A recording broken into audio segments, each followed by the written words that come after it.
Hello everyone, this is Caleb Simpson here from ZeldaDungeon.net, and you are watching our video walkthrough for The Legend of Zelda Majora's Mask. This is the fourth chapter of the walkthrough, which is a fairly long one and covers the stuff immediately following the Woodfall Temple, as well as collecting a ton of goodies in and around Clocktown and Southern Swamp, before we head on to the north, which is leading us to Snowhead.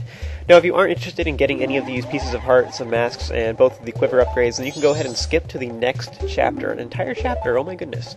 Otherwise, just behold as I show you how to acquire a bunch of nifty things. Alright, so we just completed the Woodfall Temple, so now the swamp waters have been cleansed, and I gathered the 15 stray fairies inside the temple, so if you did that too, then make sure you visit the Great Fairy nearby before you play the Song of Time, or else you'll seriously regret it. Now, we have this somewhat lengthy cutscene here of Tattle apologizing to Link and reluctantly about everything and is officially on his side now. She kind of has been for a while, but now she's official. So after she's done talking now, then Link will hear a sound from behind him, just a reminder to not forget the Deku Princess. After all, that is kind of one of the reasons why we came in here.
So this part is a little odd, but you are able to swipe the Deku Princess into a bottle. I suppose it shouldn't seem weird, since Link somehow manages to stash tons of items all over his person anyway. He shrinks them down to minuscule size or something. He has tons of stuff in this game, and yet somehow they don't leg him down at all.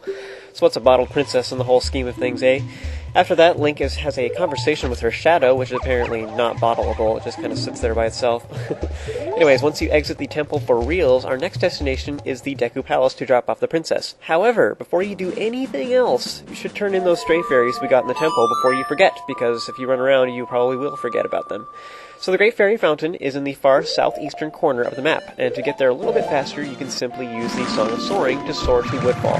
Use the Deku Flowers to work your way over there and enter the cave. Now, if you already played the Song of Time, then everything will have started over, and you'll have to re-enter the temple to get the stray fairies all over again. Either way, if you need any help finding them, either watch the last chapter, which has the rest of the temple, so you can just follow along with me and get these stray fairies when I do, or you can go to our website at ZeldaDungeon.net and check out the Stray Fairies Guide, which has detailed descriptions, screenshots, maps, and videos to help you find each and every one.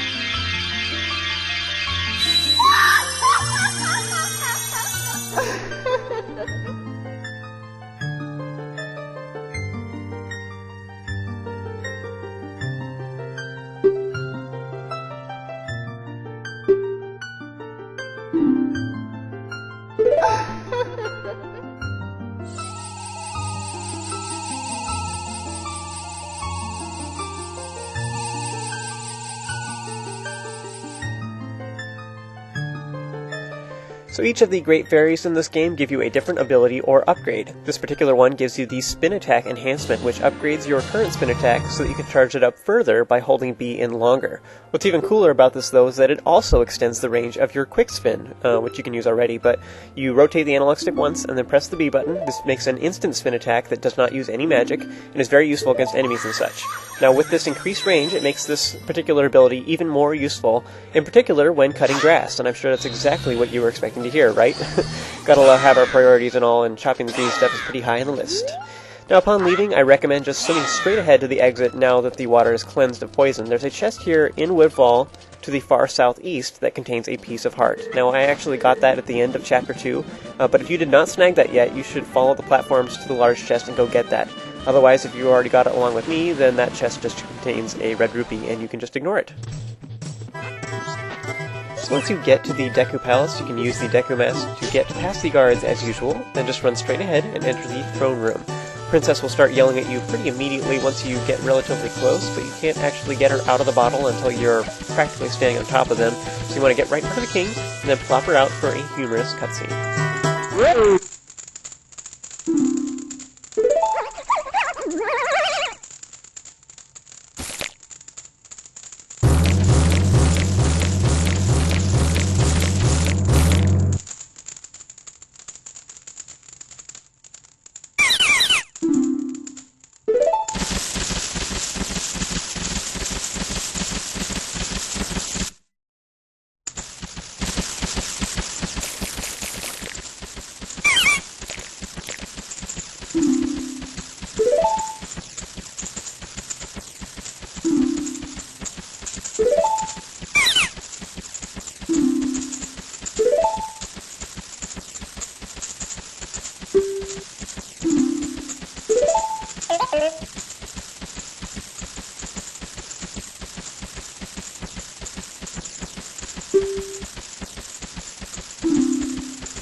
After that's over with, you can then run around without wearing the Deku Mask, so that's kind of cool. Well, in the throne room anyway. You can't actually do that in the gardens. They'll still try and catch you and all.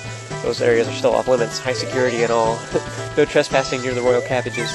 So the Deku Princess mentions that the Deku Butler is waiting for you in the Deku Shrine just outside the palace. You're probably pretty sick of those Deku words right about now. So we'll check that out in just a moment, but she also says that she refuses to ever be stuffed in that bottle ever again. Now, technically, we can just go back in time and perform that very action again, so her statement is a little ironic. Now, you don't actually have to talk to any of these people. I'm just doing this to show off the full game experience. When you're done messing around, go ahead and go outside and check out that shrine that the princess spoke of, where I will meet up with you in the next video.